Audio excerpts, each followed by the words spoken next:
Hello, and welcome to the 100th episode of the GrowVC Everyone Funding Startups podcast. I'm your host, Ryan Williams. Today we're talking about the legislative movement to legalize equity-based crowdfunding in the United States. And we're honored to celebrate this 100th episode with a guest about as distinguished as they come. Joining us today is U.S. Congressman Patrick McHenry of North Carolina's 10th District. Congressman McHenry has demonstrated both leadership and innovation in Congress, where he recently authored H.R. 2930, the Entrepreneur Access to Capital Act, commonly referred to as the crowdfunding bill.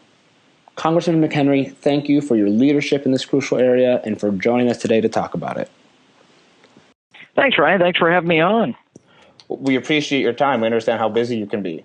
There's a lot to unpack here, so why don't we jump right into it and kind of explain the problem that you're trying to address with H.R. 2930. Well, first of all, you have small businesses and entrepreneurs, startups especially, that are starved for capital. With the regulatory changes we have here in the United States for banks and for lending, it's made credit less available and more expensive due to federal regulation and the Dodd-Frank law changes made to banks and financial institutions. At the same time, we have an economy that's struggling to grow. So I was looking at different ways of trying to achieve capital formation for small businesses, especially entrepreneurs, startups, and trying to get them the capital that they need so they can grow and create jobs and be creative. And so what crowdfunding is all about, in my opinion, is taking the best of microfinance and the best of crowdsourcing and the power of the internet and bringing that to entrepreneurs and startups so we have an innovative alternative when raising capital.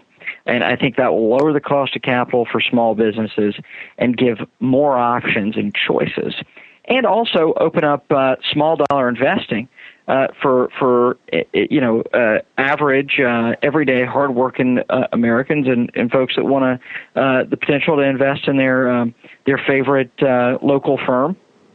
And that's what it's really all about. And that's why I was able to author and craft H.R. 2930, which is what everyone is referring to as the crowdfunding bill. And what are some of the current securities regulations or other regulations that are preventing these small businesses from accessing capital markets as you described? Well, what's unique in the United States is that we have 50 individual states with unique securities laws and registration requirements. We also have federal regulation, and most of the securities that are issued through the SEC are exempt from state securities filings. But small dollar equity raising still requires state filing. So it's fine if you're a small business and you want to raise capital from 50 individuals in my home state, North Carolina.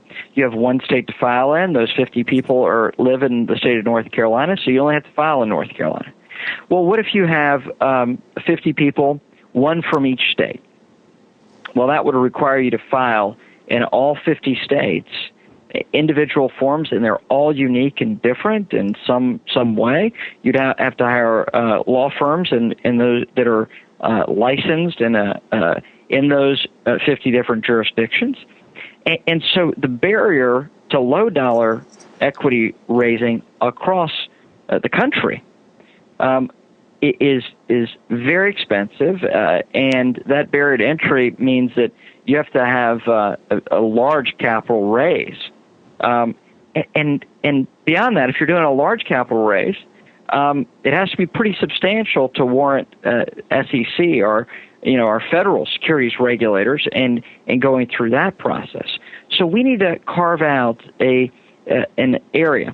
And originally, my bill said you could raise up to $5 million for a company and for equity raising.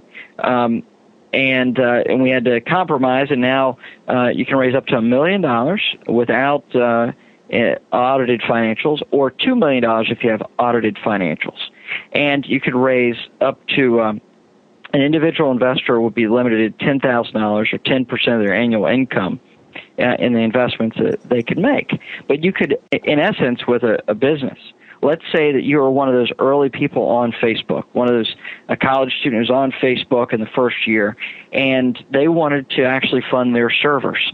So you can own a little piece of a product that you really like, and Facebook could have raised up to $2 million under my bill, and they could have done it, $1 from 2 million people across the country. That is a way to open this up and just let the crowds determine the products that we're going to support and the companies we're going to support, and at the same time let individual investors have the upside of that and allow a better price of capital, or a better cost of capital for these startups.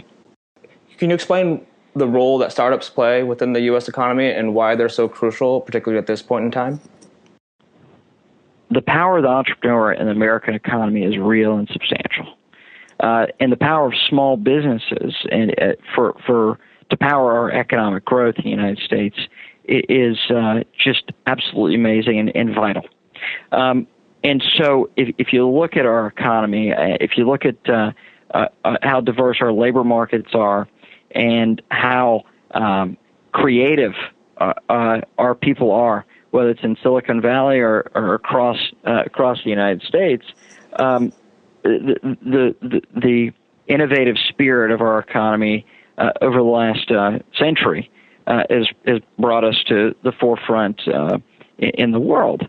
We want to make sure that spirit can keep going.